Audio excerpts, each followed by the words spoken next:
जन्मदै नेपालीको शिरमा हजार होइन लाखको ऋणभारको बोझ छ।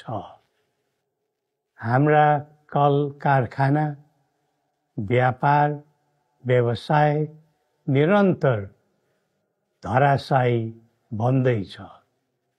हुँदा हुँदा हाम्रा शिक्षालयहरूमा समेत शिक्षक र विद्यार्थीहरू पातिलिँदै गएका छन्।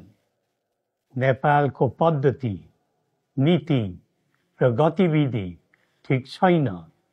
यहाँ बसेर केही हुँदैन।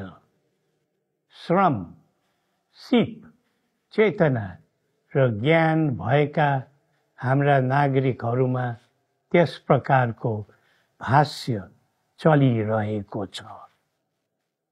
यस्ता कुराले प्रजातन्त्रलाई शोभनीय बनाउँदैन।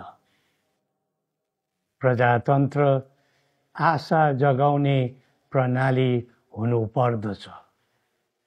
जनताको भरोसा बढाउने प्रणाली हुनुपर्दछ। प्रजातन्त्र फल्दै फुल्दै जाँदा हामी सबैको भाग्य र भविष्य चम्कन्छ भन्ने भावना जागृत गराउने हुनुपर्दछ। तर 3 दशक यताको हाम्रो स्थिति यस्तो छैन।